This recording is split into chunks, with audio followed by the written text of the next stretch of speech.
precisa de ter Y quantidades de nutrientes no solo, de nitrogênio, ou de fósforo, ou de potássio.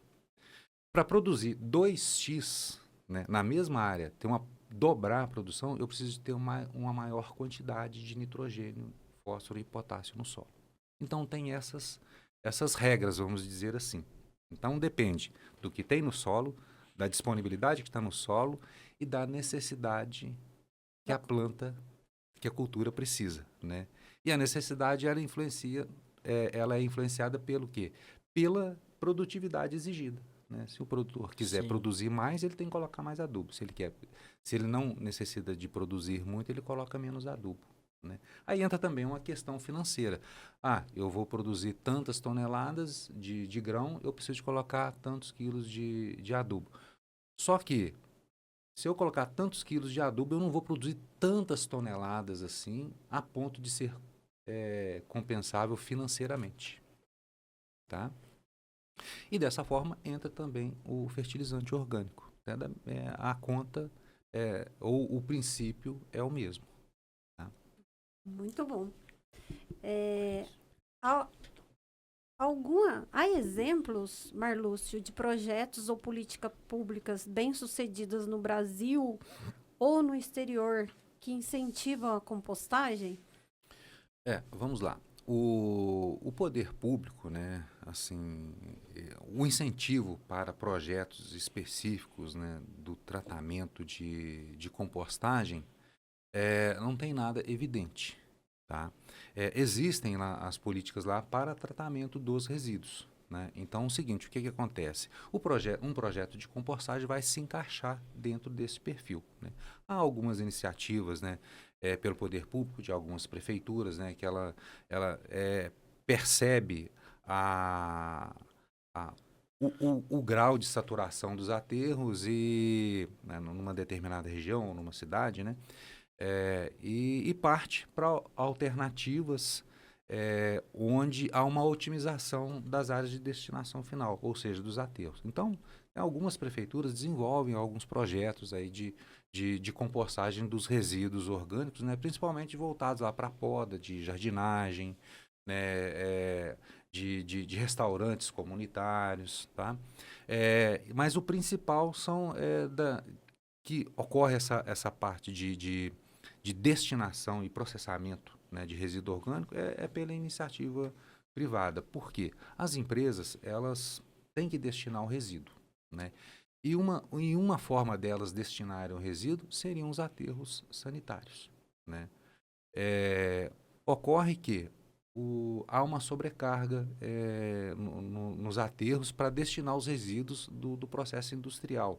E às vezes, dependendo da indústria e do porte, né, a própria legislação ambiental, o próprio licenciamento, já restringe, né, a destinação do resíduo para os aterros sanitários. O que eu quero dizer com isso? Para determinadas empresas, né, ou para grupos de determinadas empresas, né, a destinação do resíduo não pode ser feita para aterro sanitário. Tá? Ela tem que ser destinada tem que ter uma outra destinação. E dentre elas, então, estão as unidades de compostagem. Tá? Vamos agora para o quarto bloco, o último bloco, falando sobre tendências e futuros. Isso? Vamos lá. Como que a engenharia pode inovar no tratamento de resíduo e na produção de fertilizantes orgânicos? É, Dentro da engenharia, né, tem lá ciências agrárias, né, onde está lá o engenheiro agrônomo, o engenheiro agrícola, né, o engenheiro florestal, né, que é a minha formação, né? E a formação do técnico, né, seja ele agrônomo, engenheiro florestal ou engenheiro agrícola, tá? Tem, na minha visão, deveria ser mais incentivado lá nas universidades, né, na formação acadêmica lá, um foco voltado para a reutilização, né, dos resíduos, né? Em se tratando da agricultura, principalmente dos resíduos orgânicos. Então é o seguinte, dentro lá das universidades, né, incentivar lá a criação, né, de disciplinas, né, ou de matérias voltadas para a parte de reutilização de resíduos e de recursos advindos lá da atividade agrícola e do processo, né, das indústrias que processam produtos orgânicos, né, orgânicos que eu quero dizer produtos agrícolas, né, e que geram os resíduos orgânicos. Então é o seguinte, teria que ser melhor incentivado, né, e em contrapartida o poder público lá cobrar mais, né, e da própria administração municipal, que é onde as pessoas moram, né? As pessoas não moram no estado ou na unidade da federação, elas não moram no país, elas moram na cidade, né? O primeiro contato que a população tem com a administração pública é a prefeitura, né? Aí o que acontece? Então, os governos, né, federais e estaduais deveriam principalmente, então, incentivar para que as prefeituras, né, se organizassem de melhor forma e com incentivo até financeiro, tá? Para quê? Para que houvesse a segregação, né, da matéria orgânica, né, naquela comunidade, né, naquele município, né? E assim destinar para a compostagem de resíduos, né? Em termos de pesquisa, né, da compostagem, ela é bem desenvolvida hoje, né? Então, assim, o que tem mais a aplicação, né? Incentivar a aplicação do produto, né, que é o fertilizante orgânico, na agricultura, né? E às vezes talvez ter algum incentivo para o agricultor lá que utiliza o fertilizante orgânico, né, em contrapartida ao fertilizante mineral, né? Então, assim, são coisas porque forçam a sociedade a planejar e a cuidar melhor, né, e a tratar melhor esses resíduos, né, que processados, né, se transformarão em fertilizante orgânico. E a compostagem ela pode ser integrada a sistemas de energia renovável ou outras soluções ambientais? Sim, com certeza. No processo de compostagem, né, ele vamos dizer assim, é o processamento final, né, do resíduo sólido, né? Para geração de energia, por exemplo, né, você tem lá as estações de tratamento, onde tem os biodigestores que vão gerar energia, e ali saem os resíduos sólidos, né, que estão dentro do biodigestor e vão para serem processados na compostagem e transformar aquele material, né, orgânico, né, que já está estabilizado, em fertilizante orgânico. Tá? E quais pesquisas recentes têm mostrado resultados promissores na melhoria? Acho que vem um pouco com a primeira também, né? Na melhoria de compostagens ou na qualidade de fertilizantes orgânicos? Então, como eu disse, né, já anteriormente, a pesquisa hoje ela está voltada para quê? Para eficiência, né, do processo de compostagem, para conhecimento e eficiência do processo de compostagem. Então, assim, qual que é a melhor faixa ideal de umidade para que ocorra a decomposição da matéria orgânica, né? Qual é a melhor temperatura que vai ter a melhor decomposição, que vai reduzir o tempo de compostagem, tá? Quais são as misturas, né, os blends que a gente faz com os materiais orgânicos para gerar um composto mais equilibrado do ponto de vista nutricional, né, do ponto de vista de elementos químicos, né? Então, esse tipo de pesquisa ele é muito importante, tá? E é o que tem sido desenvolvido, tá? Na parte lá da engenharia, né, da engenharia mecânica, tem também desenvolvimento de equipamentos para o processamento, né, das unidades de compostagem. Tá? Então, hoje a gente tem equipamentos específicos, né, que foram desenvolvidos, né, graças à engenharia mecânica, para o processamento do composto, né, do blend, né, para virar o composto, para depois virar o fertilizante. Tá? Você falou dos estudos, né? E aí, por outro lado, vem a questão da conscientização, né? Sim. Então, para a gente ressaltar isso, fortalecer, qual o papel da educação e da conscientização da população que que tem na efetividade dos programas de compostagem? Eu vou citar um exemplo aqui, tá, da X3, tá, com relação à sociedade e à conscientização. Vez por outra, né, a X3 recebe lá na unidade dela lá escolas, né, para visitar o processo de compostagem. Né? E por quê? Isso aí não é difundido, né, na sociedade. Então, assim, na hora que algum professor ou alguma pessoa tem um conhecimento, eles querem entender como funciona, o que é, no que transforma. Né? Então, isso aí é importante. Tá? Então, por isso que eu citei lá no início, na hora que falou, o que poderia ser feito pela engenharia, tá?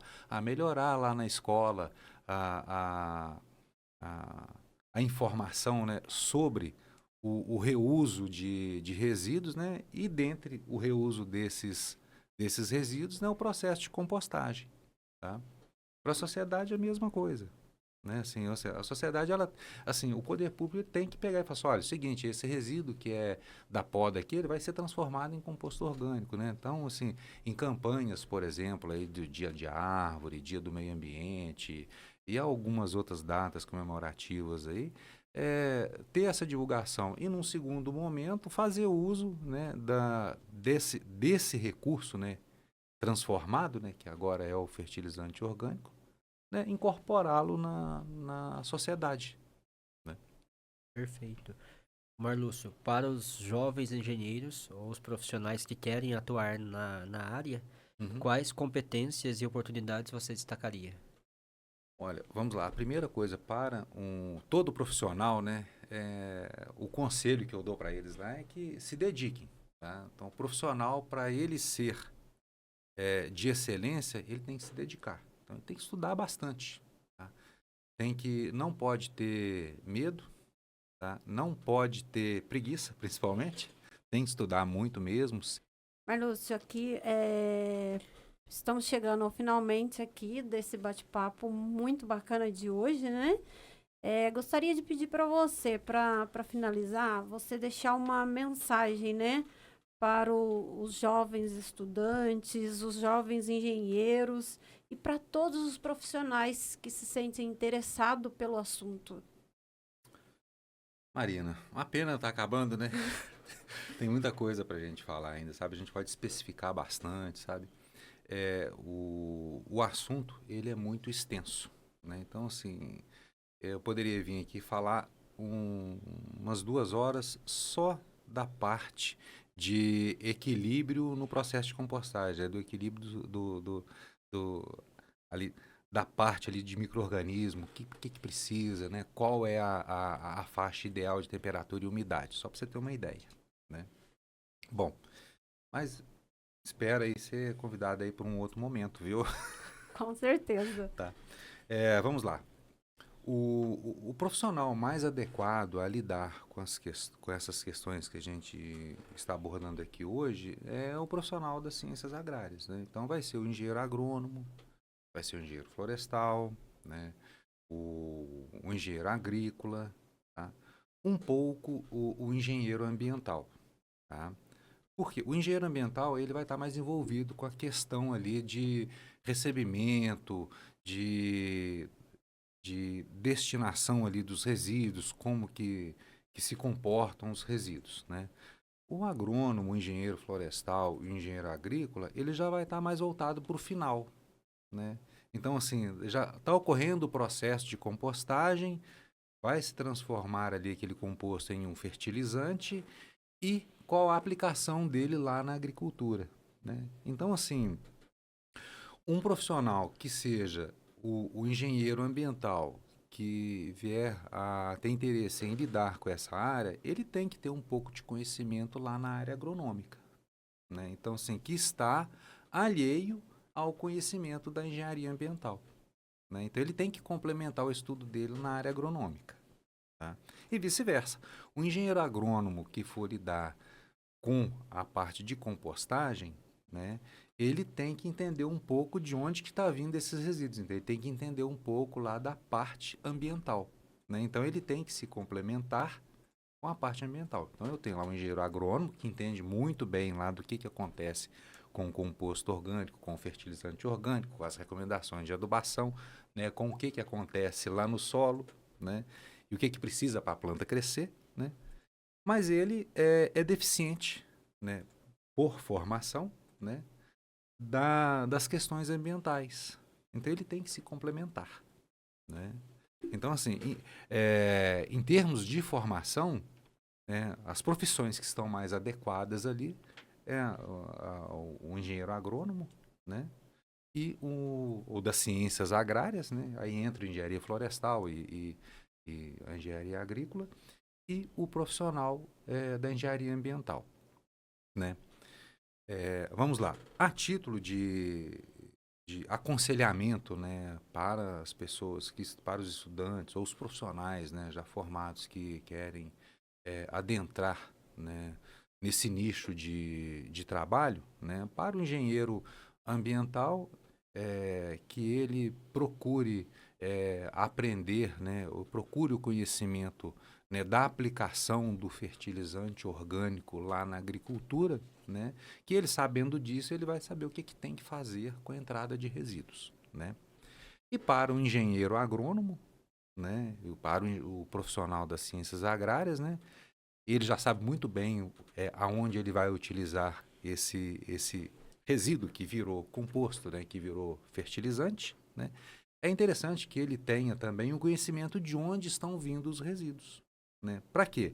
Para que não chegue ali para ele processar algum resíduo que tenha contaminação com metais pesados, por exemplo, né? Então, essa é a dica que eu deixo aqui para os profissionais, né, que querem entrar, né, nesse nicho de trabalho. Para os estudantes, né, a dica que eu deixo é que, além disso, aí, estudar bastante, né, porque é o momento que ele está adquirindo o conhecimento. E um profissional sem conhecimento, ele não tem valor. Tá? Então, o estudante tem que estudar mesmo. Tá? E um estudante que está vislumbrando trabalhar, né, com a área de resíduo, produção de fertilizante orgânico, né, se ele for um engenheiro agrônomo, que ele já na faculdade já procura alguma coisa voltada lá para a engenharia ambiental. E se ele for um estudante de engenharia ambiental, que ele procure algumas informações, algumas disciplinas complementares na área de agronomia. Tá? Muito bom. Marlúcio, como que as pessoas vão fazer para entrar em contato com você, para tirar dúvidas, ou até para conhecer mesmo a X3 Ambiental? Como que funciona o processo? Tá. Bem, de contatos, né, eu tenho o celular, né, que ele também é o WhatsApp, né, posso falar o número? Pode. É o 35, né, o DDD 35, né, 98842 4590. E também tem o meu e-mail, né, que é marlucio@x3ambiental.com.br.